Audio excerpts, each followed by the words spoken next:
What is going on, guys? It's your girl Jazzy, aka Mommy Bears a Lot, and we're here for another installment of Black Girl's Guide to Craft Fear. So if you're new here, welcome. Hit that subscribe. If you're not new here, thank you for returning, and I hope you're subscribed by this point. But if you're not, then hit that. So today we're gonna dive into this pretty little thing right here from High Water. It's not High Water. We're going to dive into this pretty little thing right here from Highwire out of North Carolina. I believe, yes, Asheville, specifically, somewhere that I'm trying to get to at some point in my life. We're manifesting it. We're making it happen.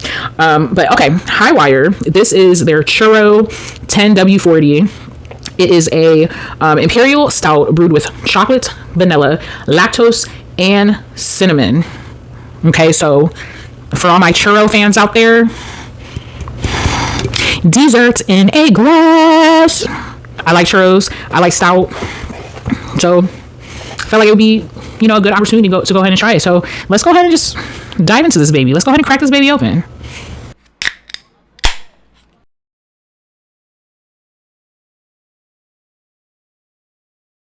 All right, so I am back with my churro cinnamon sugar stout in my glass. Okay. It looks like a stout. It smells like a dessert. It smells sweet. I like sweets. I do pick up like a cinnamon sugar. I guess it's more like I pick up a sweetness. Maybe, I don't know if I'm picking up the chocolate or the vanilla or the cinnamon sugar. I just smell dessert in a glass. So we're just gonna go ahead and dive right into it. Ooh. Oh, okay.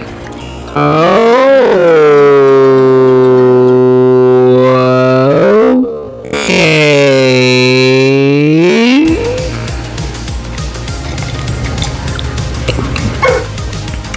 Excuse me. A few moments later. So it's definitely a dessert in a glass.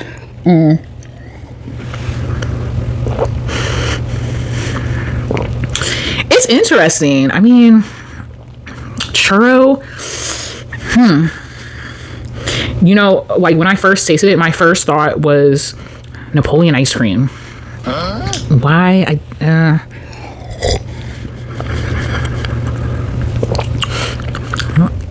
There was like a spice to it, so I would make that connection that it's coming from the cinnamon. But it's tasty. I don't even think I said what the ABV was. It tastes like there's alcohol up in there. I tell you that. This is not a non-alcoholic beverage. 8% imperial stout. So Shorty is packing a punch. She packing. And I'm not mad at it. Not mad at it. So Highwire, you did it again. I will get down to Asheville, North Carolina at some point. It's on my bucket list. It's on my to-do. I don't have to fly. I'm not that far away, but it's still a little trip where a hotel would be required, and we're gonna be beer hopping, brewery hopping. So I would definitely need to plan that out. That would not just be a day trip. So if you see it, try it.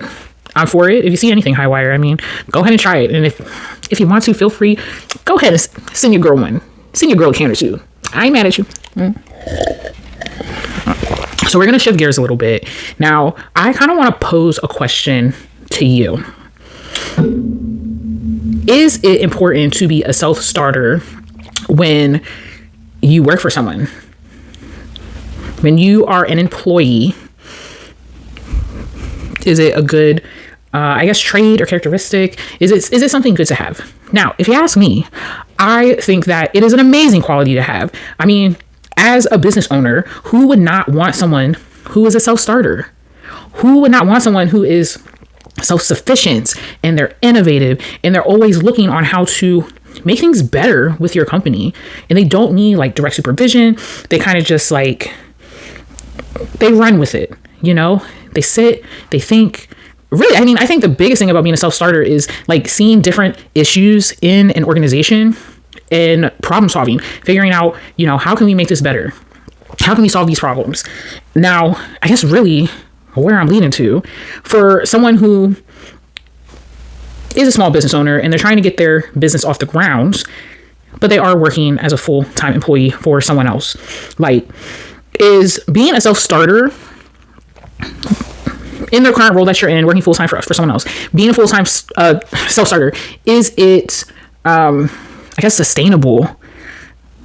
Like, let's say you're with a company, you're on year 5 with a company, and you started, just guns blazing.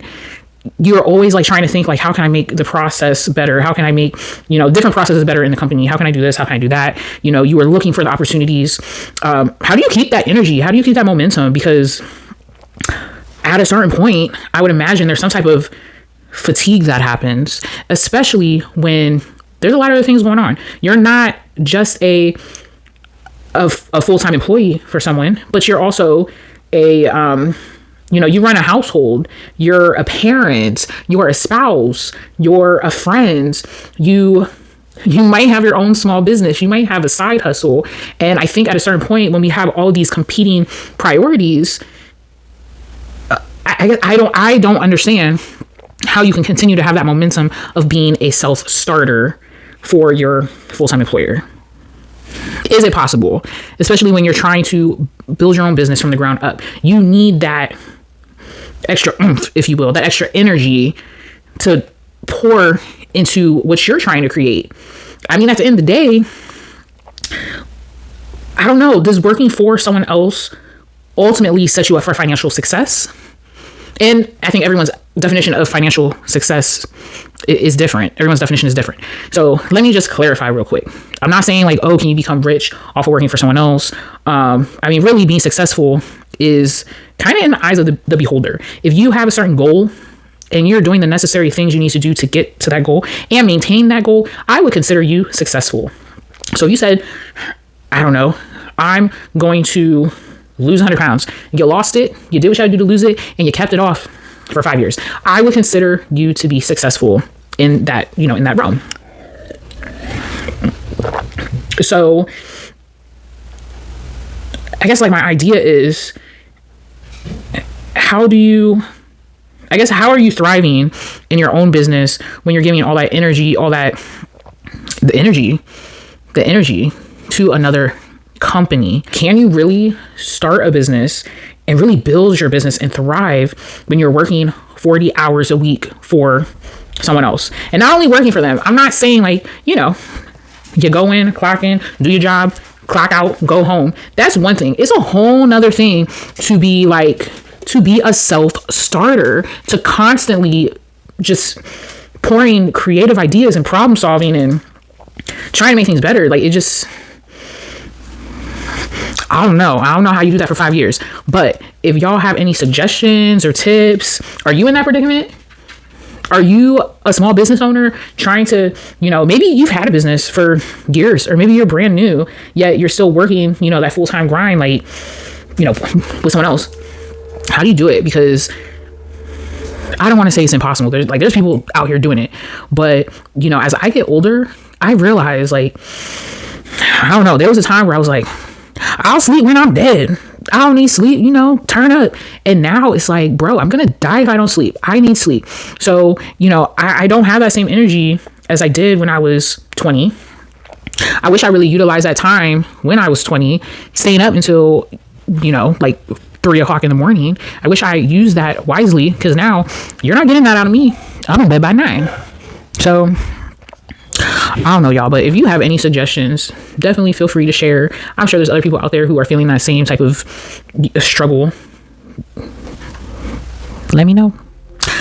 But anyways, if you like this video, feel free to like, comment, and share. Please go ahead and subscribe. And again, you got some brewskis that you want me to try on the channel, feel free to hit me up and we can arrange some things. And I'll see you next time. Cheers.